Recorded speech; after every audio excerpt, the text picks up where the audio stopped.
नमस्कार and welcome to Byju's young genius. खुद ही को कर बुलंद इतना कि हर तकदीर से पहले खुदा बंदे से ये पूछे, बता तेरी रजा क्या है।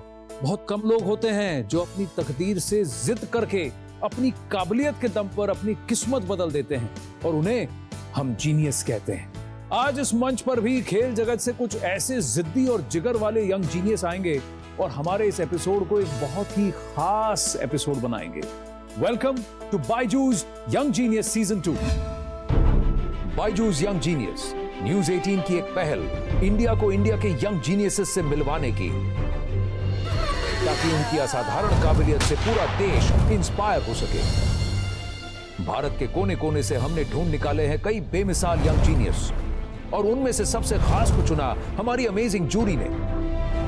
Actor, dancer and politician Hema Malini, national badminton coach Pullela Gopichand, musician Shankar Mahadevan, author Amish Tripathi, Amul CEO doctor Sodhi and director of DRDO Anil Mishra. अलग अलग फील्ड्स में अपनी प्रतिभा के झंडे गाड़ चुके ये यंग जीनियसेस अब आ रहे हैं अपनी कहानियां आपके संग बांटने।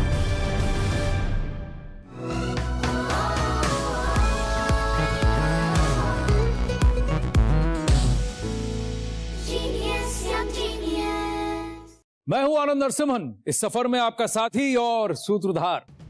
अब वक्त है आज की हमारी पहली जीनियस को बुलाने का। जहां लोग थक कर हार कर जंग छोड़ देते हैं, वहां ये अपना हौसला बढ़ा देती हैं। दर्द को दबाकर, मुश्किलों को हराकर ये अपने लक्ष्य पर निशाना लगा लेती हैं। ये है नेशनल पैराशूटिंग चैंपियनशिप में ब्रॉन्ज मेडल विनर, फरीदाबाद से 13 साल की सिमरन शर्मा।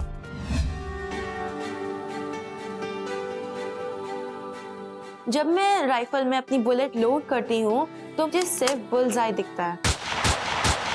हम जगमगाएंगे। मैं हूँ सिमरन शर्मा, मैं एक नेशनल पैरा राइफल मेडलिस्ट हूँ। शूटिंग एक बहुत ही अलग स्पोर्ट है, इसमें बॉडी और माइंड दोनों का ट्यूनिंग होना बहुत ही जरूरी है। और जब मैं प्रैक्टिस करती हूँ तो मैं अपने लाइफ के सारे सेटबैक, सारी टेंशन्स भूल जाती हूँ और सिर्फ मेरा फोकस टारगेट पे होता है। जब वो शूटिंग करती है 3-4 घंटे, वो उसके लिए इतने पैशनेट होते हैं, वो इतनी खुश होती है, वो चेहरे की जो खुशी है ना, मैं आपको डिस्क्राइब नहीं कर सकता।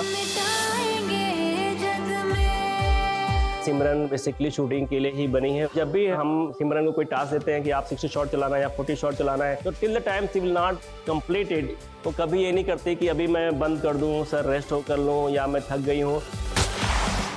जब वो सिमरन 9 महीने की थी तब हम लोगों का एक अनफॉर्चुनेट एक्सीडेंट हुआ था, जिसमें कि सिमरन की मेजर स्पाइनल कोर्ड सर्जरी हुई थी and after that she was paralysed. शुरू के 1-2 साल तो बड़े टफ थे पूरी फैमिली के लिए। डॉटर तो मेरी वॉरियर है, उसको ना हमेशा ये रहता है कि मुझे कुछ करके दिखाना है।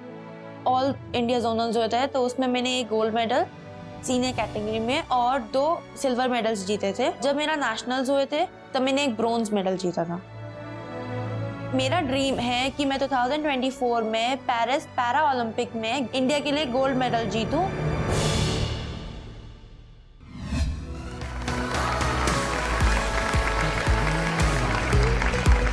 हाय सिमरन। हाय। वेलकम, आइए। तो सिमरन शर्मा हमारे साथ हैं। सिमरन, पहले मुझे बताइए, आपने राइफल कब उठाया, शूटिंग कब स्टार्ट किया? जब मैं 9 साल की थी। 4 साल पहले। और ये शूटिंग क्यों, कैसे? स्कूल में मेरा एक बार समर कैंप था। हाँ। तो जब मैंने शॉट्स लोड किए और उसको फील किया तो वो मेरा सीधा बुल्सआई लगा 10.9। तो मेरे सर ने प्रिंसिपल मैम से बात करी, फिर मेरे पेरेंट्स से बात करी तो पेरेंट्स ने हाँ कहा, फिर मैंने शूटिंग स्टार्ट करी। शूटिंग कर दिया। जब फर्स्ट टाइम आपने राइफल उठाया, आपने शूट किया, आपको कहीं लगा कि आप इस राइफल से कनेक्ट करती हैं? हाँ, मुझे ऐसा लगा कि मैं इस राइफल से कनेक्ट करती हूँ और मैं इस स्पोर्ट के लिए बनी हूँ। जब आपको लगा कि आप शूटिंग कर सकती हैं और आपको ट्रेनिंग करनी पड़ी होगी, तो आप जहाँ रहती हैं वहाँ क्या कोच थे, वहाँ शूटिंग रेंज था? मेरे डैड ने नोटियाल सर पैरा शूटिंग के चेयरपर्सन को फोन किया तो उन्होंने मुझे सजेस्ट किया एक पैरा कोच। तो हम उनके पास गए, वो अंबाला में रहते थे, तो हमारी डेली प्रैक्टिस नहीं हो पाती थी, इसलिए हमने पूरा 1 साल शिफ्ट कर लिया अंबाला। मेरे डैड की नौकरी यहाँ थी तो वो पीजे में रहते थे और पीजी से वो वीकेंड पर मेरे पास आते थे, कभी कभार मेरी मॉम लेके जाती थी मुझे शूटिंग। मेरे भाई ने बहुत सैक्रिफाइस किया क्योंकि वो बहुत छोटा है और फिर उसको घर पे अकेला छोड़ के भी जाती थी। तो ऐसे मैंने उस टाइम पूरी अच्छे से प्रैक्टिस करी और फिर उसके बाद मैंने कॉम्पिटिशन्स में मेडल्स जीते। बाप रे, बहुत मुश्किल होता है अपनी जमीन से दूर होना, और सिर्फ सिमरन के लिए नहीं, उसके पेरेंट्स के लिए भी ये बहुत कठिन दौर रहा होगा, लेकिन उन कुर्बानियों का फल भी सिमरन लेकर आई हैं। अब हम किसी को आपसे मिलवाते हैं जिन्होंने भारत को शूटिंग के मैप में एस्टैब्लिश तो किया ही, साथ ही वो ऐसी थी कि उन्होंने विमेन शूटिंग को एक अलग दर्जा दिया भारत में, और वो आपसे काफी इंस्पायर्ड हैं। आप मिलना चाहेंगी उनसे? हाँ। ठीक है, ये है अंजलि भागवत। अंजलि जी नमस्ते। नमस्ते। हेलो सिमरन। हेलो। मैं आपसे बहुत इंस्पायर्ड हूँ। आप जो ब्रेवली सबका सामना करके स्पोर्ट्स को अपना लिया है और स्पोर्ट्स से बहुत कुछ आप सीख रही है, और आपकी ये एनर्जी देख के हम खुद इंस्पायर्ड होके ये नेशनल में अच्छा कंपटीशन खेलने की सोच रहे हैं। Thank you. आप कुछ पूछना चाहेंगी? मेरा अल्टीमेट गोल है इस आने वाले पेरिस 2024 पैरालंपिक में गोल्ड मेडल लाना। तो कैसी कैसी चीजें होती हैं उसके बारे में। ओलंपिक की तैयारी बहुत ही प्रोफेशनल होती है। It has to be a complete package. जैसे आपकी टेक्निकल प्रैक्टिस हुई, आपकी डाइट हुई, आपको ये भी सीखना चाहिए कि टेक्निकल जो वेपन में बिगाड़ होते हैं या किट में होते हैं वो खुद को कैसे हैंडल करने हैं, और उसके बाद बहुत इंपॉर्टेंट चीज ये है कि साइकोलॉजिकल प्रिपरेशन। जहां अवनी लेखरा ने नेशनल पैरालंपिक चैंपियनशिप्स में गोल्ड जीता था, वहीं हमारी सिमरन ब्रॉन्ज लेकर आई थी। मैंने उनके साथ compete भी किया था, तो उस टाइम मैं पूरे जोश में भी थी और मैं नर्वस नहीं थी, पर मैंने अपने आप को काम रखा, तो इसलिए मैं ब्रोंज मेडल ले पाई। बहुत बहुत बधाई सिमरन। लेकिन थोड़ा बहुत मैं कुछ शेयर करना चाहती हूँ कि हमारा फॉर्चुनेटली जो इवेंट है ये इंडिविजुअल इवेंट है।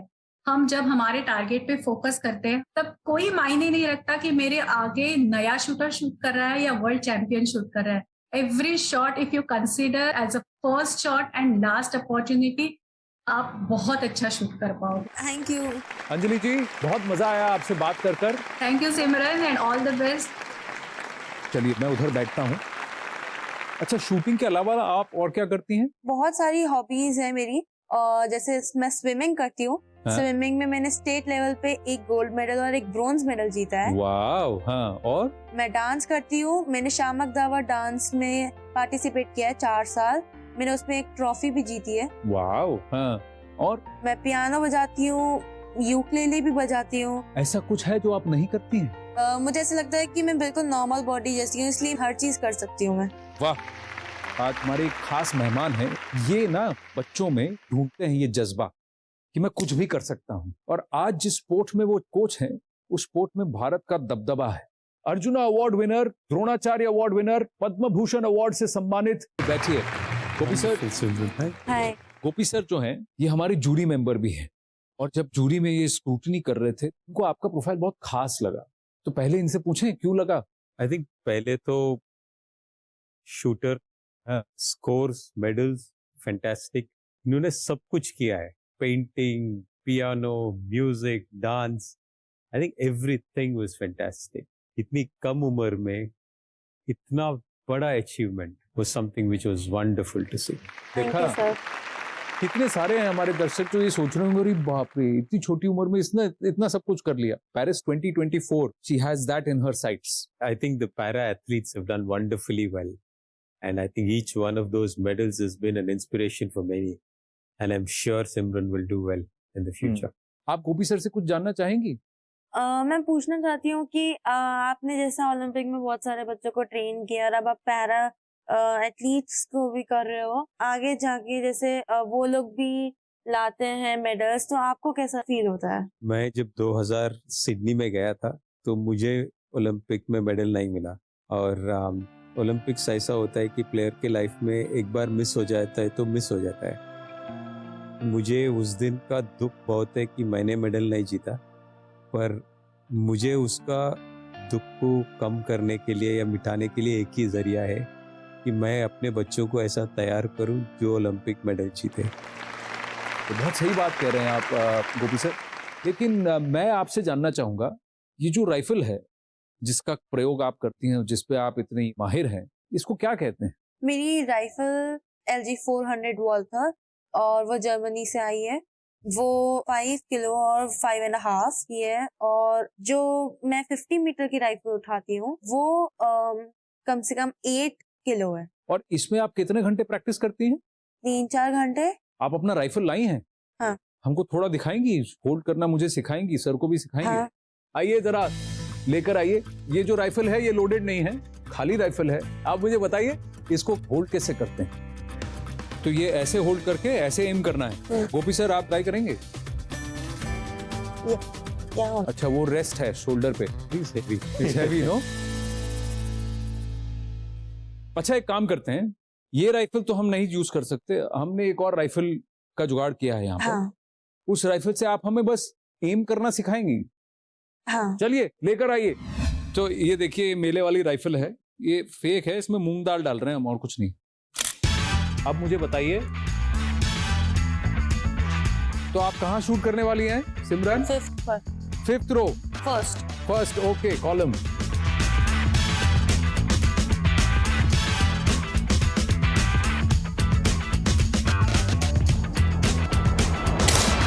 अरे बाप रे, 5th रो टॉप पे आपने शूट कर दिया। गोपी सर आपकी बारी है। सिमरन आप बताइए कौन सा एम करें? 6th row second.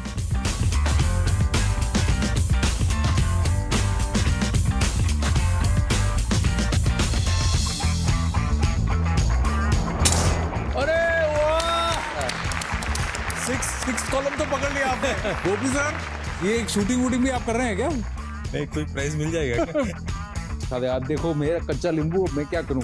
ये ठीक है? पनिया नीचे ही होंगी ऐसे। उंगलियां नीचे, हाँ ये हमको ऐसे रखो। हाँ बस। थंब ऐसे रखो। ओ थंब ऐसे। Which row? 7th row second.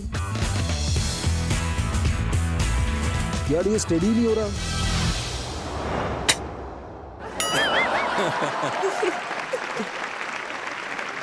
First time अच्छा। चलिए देखिए हमारे बस की बात नहीं है, इसीलिए मैं यहाँ पे होस्ट हूँ। इनके बस की बात है इसीलिए यंग जीनियस हैं, और इनके भी बस के बात है इसीलिए ये हमारे जूरी मेंबर हैं। आप दोनों का बहुत बहुत धन्यवाद। अब हमारी तरफ से आपके लिए कुछ खास है, ये मैं आपको देना चाहता हूँ। और गोपी सर मैं चाहूंगा कि ये आप सिमरन को दे। बायजूस की तरफ से एक यंग जीनियस की ट्रॉफी है, और इसी के साथ आपको मिलता है बायजूस की तरफ से 1 साल का subscription to the Byju's online learning program. All the very very best. Thank you so much. आइए मैं आपको छोड़ देता हूँ। मजबूत इरादों वाली सिमरन के बाद अब इस मंच पर आने वाले हैं फौलादी जिगर वाले एक यंग जीनियस। उनसे मिलने के लिए stay tuned, we will be right back. आपको हिम्मत किसने दी? पापा ऐसे सिखाते नहीं थे कि तू निराश हो, मतलब गॉड की चीज थी, गॉड ने ले ली, हाँ। अपन क्या कर सकते? That's a big thing. है ना? To accept reality and move on is a big thing.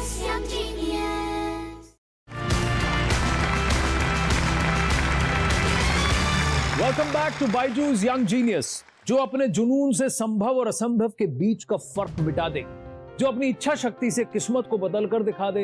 ऐसे हैं हमारे अगले जीनियस। 7 साल की उम्र में एक एक्सीडेंट में अपने दोनों हाथ गंवाने के बाद उन्होंने हिम्मत नहीं हारी। 1 साल के अंदर स्विमिंग सीखनी शुरू की और कुछ ही महीनों में पदक जीतने भी शुरू कर दिए। ये हैं national para swimming champion Ratlam Madhya Pradesh से 14 साल के अब्दुल इंदौरी। किस्मत पर नहीं, खुद पर भरोसा रखे। अपन चाहे तो कुछ भी कर सकते हैं, भले हालात कैसे भी हो। मेरा नाम अब्दुल कादिर इंदौरी है और मैं एक नेशनल पैरा स्विमिंग चैंपियन हूँ। मैं जब 7 इयर्स का था तब मेरे साथ ये एक्सीडेंट हुआ था और मेरे दोनों हाथ बंद हो गए थे और इन्फेक्शन नहीं फैले, इसलिए फिर डॉक्टर ने मेरे दोनों हाथ निकाल दिए। हमारे लिए बड़ा कठिन समय था, लेकिन हमने तो भी बच्चे की जान बचानी थी और उसे धीरे धीरे समझाया कि भाई अब तेरे पास हाथ नहीं है और तेरी लाइफ अब जो भी है तेरे पैरों को ही तुझे हाथ बना के चलना है। आप लोग जो भी करते हो वो सब मैं अब मैं पैरों से, जैसे कि लिखना, साइकिलिंग, लैपटॉप चलाना, टैबलेट, फ़ोन, ये सब मैं पैर से कर लेता हूँ। जब मैं स्विमिंग सीखता था तब डिफ़िकल्टी ऐसी आती थी जैसे कि अपन ट्यूब पहनते हैं, डूबे नहीं, इसलिए ट्यूब निकल जाता था बिकॉज कोई सपोर्ट नहीं था। और फिर बेल्ट पहन के करता था, बैलेंस नहीं बनता था इतना। इसने 6 दिन में रिजल्ट दे दिया अब्दुल ने कि 5-7 फीट स्विमिंग करने लग गया था। तो मेरे को उस दिन मेरा खुशी का ठिकाना नहीं था। मात्र 3 महीने की स्विमिंग प्रैक्टिस ने पहला नेशनल कर्नाटक में बेलगांव में खेला और वहाँ इसने एक गोल्ड और एक सिल्वर मेडल लिया। मैंने अभी तक 4 नेशनल्स खेले हैं। मेरे पास 11 मेडल्स है, 8 गोल्ड्स एंड 3 सिल्वर्स। मेरा सपना यही है कि अब मुझे ओलंपिक खेलना है और इंडिया का नाम रोशन करना है।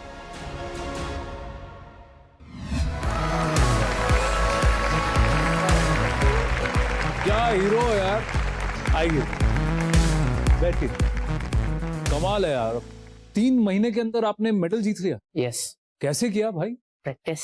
ये 2015, 16, 17 और 21 में आपने मेडल जीते हैं। यस। क्या मेडल जीता आपने? फर्स्ट टाइम जब मैंने खेला था तब 1 गोल्ड और 1 सिल्वर आया था, और नेक्स्ट टाइम फिर 2 गोल्ड्स 1 सिल्वर आया। थर्ड टाइम 2 गोल्ड्स 1 सिल्वर आया उदयपुर में, देन 3 गोल्ड्स आए बेंगलोर में। लेकिन एक टूर्नामेंट में 3 मेडल, ये लॉजिक मुझे जरा समझाओ। एक्चुअल में मैं 3 स्ट्रोक्स खेलता हूँ, एक free style, back stroke and butterfly. Bangalore में जो 2021 में खेला उसमें मुझे तीनों गोल्ड आ गए। तो बहुत बढ़िया बात है। यस। कौन सा इवेंट तुम्हें सबसे अच्छा लगता है? बटरफ्लाई। बटरफ्लाई। और तुम्हारा एम क्या है? अभी तक स्विमिंग में ओलंपिक में गोल्ड नहीं आया, और मेरा है कि मैं ही लाऊंगा। Very good, awesome. ऑसम ना। कई बार ऐसा है कि कुछ एबल बॉडीड भी हैं जो पूल में उतरे हैं, आपने उनको भी पीछे छोड़ दिया। पहले तो सब ऐसे समझते कि इसका हाथ नहीं है और क्या ये जीत जाएंगे हमन, तो फिर जब स्विमिंग पूल में कूदते हैं उसके बाद फिर खबर पड़ती है कि कौन ज्यादा तेज कर रहा है, कौन धीरे। एक बात बताइए अब्दुल, जब आपके साथ एक्सीडेंट हुआ तब आप कितने साल के थे? 7 साल के थे बस। तो कैसे हुआ जो हादसा हुआ आपके साथ? वैकेशंस चल रही थी मार्च में, गर्मियों की छुट्टी, तो हम लोग नानी हाउस जा रहे थे। तो शाम को खाना खाने के बाद मैं टेरेस पे चला गया था मेरे जो ब्रदर्स है उनके साथ। तो खेलने खेलने में वायर आता है हाई टेंशन लाइट का, तो उसने मुझे खींच लिया था और फिर मैं उससे 2 चन्नी पीछे फेंका गया था। पूरी बाप रे। मिल नहीं रहा था मैं, और एकदम गर्म हो गई थी बॉडी, एकदम धुआं निकल रहा था। देन वो पानी डाला और फिर भोपाल में कोई से हॉस्पिटल में ले गए थे, वहाँ मीन्स पट्टी वट्टी करी और बोला कि मुंबई ले जाओ। फिर मुंबई में मेरा पूरा ट्रीटमेंट हुआ। आपको हिम्मत किसने दी? पापा ऐसे सिखाते नहीं थे कि तू निराश हो, मतलब मीन्स गॉड की चीज थी, गॉड ने ले ली, अपन क्या कर सकते, बस जो काम हाथ से कर रहे हो पैर से करो। वाह क्या बात है। It's a big thing, है ना? to accept reality and move on is a big thing. एक चीज मैं गोपी सर आपसे जानना चाहूंगा, क्योंकि आप पैरा एथलीट्स को ट्रेन भी करते हैं, उनमें क्या बहुत स्पेशल है? जो मेरे स्टूडेंट्स है और जो मैंने बाहर भी देखा है, इनका ना एक बाहर का जो फेज होता है वो एक रहता है, एक अंदर एक स्ट्रीक रहता है, वो कॉन्फिडेंस का रहता है, और एक नॉटीनेस का भी रहता है। सबके आंख में एक चमक भी रहती है। क्योंकि मुझे ऐसा लगता है कि स्पेशली जो एथलीट्स बने हैं उनको उनके चैलेंजेस से ऊपर उठने की एक प्रेरणा और आदत सी होगी है। नॉर्मली क्या है कि एज ए कोच आपको क्या लगता है कि आप हाथ मार लो, पैर मार लो, चले, बट इसने जो सीखा है वो अपने आप में सीखा होगा, किसी ने बोला होगा बट डायरेक्शनली, बट इसका जो माइंड है वो अपने आप में एक रास्ता ढूंढ रहा है। So they actually find out a way of coming out of challenges, and that makes them inherently very smart and aware, and that shows in the demeanour. So they are not bothered about anything. They just come out as beautiful people and huge inspiration. बिल्कुल, क्योंकि वो कहते हैं ना कि जब एक दरवाजा बंद होता है तो कहीं ना कहीं खिड़की जरूर खुली होती है। तो आपसे भले कुछ ले लिया गया हो पर आपको बरकत में कुछ और मिलता जरूर है। अच्छा, लेकिन एक बात बताइए, आप जितना शरीफ दिखते हैं उतने हैं नहीं। हाँ, बहुत शरारत करते हैं आप। हाँ, करते हैं शरारत? नहीं करता, बस बोलते हैं लोग। अच्छा, लोग बोलते हैं। मैं बुरा नहीं हूं, बस लोग बोलते हैं। मैं शरारत नहीं करता, बस लोग बोलते हैं। आपके बारे में लोग क्या बोलते हैं जरा सुना दें आपको। चलिए जरा देखते हैं। अब्दुल को चिंगारी लगाने की बहुत आदत है। वो क्या करेगा, सबकी बातें सुनेगा और चिंगारी लगा के हट जाएगा। बाकी का काम दोस्त लोग देख लेंगे उसका। प्रैंक खेलना, उनकी चप्पलें छुपा देना या किसी की डोरबेल बजा के भाग जाना, फिर वो इतना इनोसेंट बन जाता है कि पता ही नहीं चलता कि ये सारी मिस्चीफियस उसकी है। ये इतनी लंबी लंबी फेंकता है, जैसे कि एक बार ये मुंबई गया था तो वहां से आके इसने इसके फ्रेंड्स में ऐसी बताया मैं शाहरुख खान के साथ साइन करके आया हूँ फिल्म। और एक बार ऐसा भी था कि मेरे ऊपर एक फिल्म बन रही है, ऐसा कुछ भी ये बोल के आया था बाहर वाले उसको बहुत ज्यादा मासूम समझते हैं और सीधा साधा बहुत टैलेंटेड समझते, बट हमें पता है कि वो है कैसा, कितना नॉटी है। सही है। हाँ? तो आपकी दीदी झूठ बोल रही हैं? हाँ, तो आपका ड्रीम क्या है? ओलंपिक में गोल्ड लाना है। तो फिर अगली बार जब मिलेंगे अब्दुल, तब आपके गले में मेडल होगा और मैं कहूंगा ए देखो ये हमारा यंग जीनियस है। तो आपके लिए कुछ खास है हमारी तरफ से और मैं गोपी सर से आग्रह करूंगा कि वो आपको दे। तो ये यंग जीनियस की तरफ से एक छोटा सा मेडल है, जब गोल्ड लाएगा तब इसको रिप्लेस कर लेना। सर मैं आपसे रिक्वेस्ट करूंगा कि आप ये अब्दुल को पहनाएं। अब्दुल यहाँ आइए। वाह क्या बात है, बायजूस यंग जीनियस हमारे अब्दुल कादिर। और इसके साथ आपको मिलता है बायजूस की तरफ से 1 साल का subscription to the Byju's online learning program. बहुत बहुत मुबारक हो आपको। बढ़िया अब्दुल, आइए। Thank you very very much. Thank you Gopi sir, thank you very very much.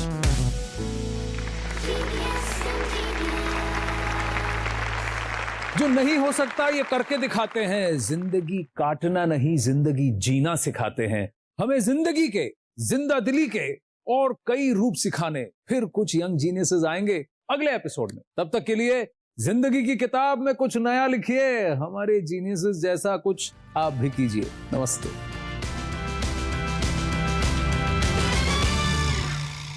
ये अपने इनोवेशन के लिए 2021 में प्रधानमंत्री बाल पुरस्कार से सम्मानित हो चुके हैं। ये है वीर कश्यप। मैंने कोरोना एगा नामक एक बोर्ड गेम बनाया है। ये बोर्ड गेम एजुकेटिव और एंटरटेनमेंट भी है। He made something so brilliant. Kudos.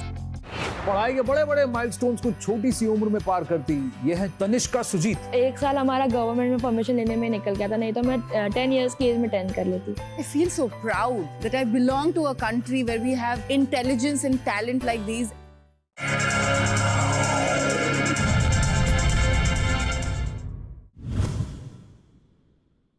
ગુજરાતનું સર્વપ્રથમ રૂફટોપ પાવર પ્લાન્ટ છે।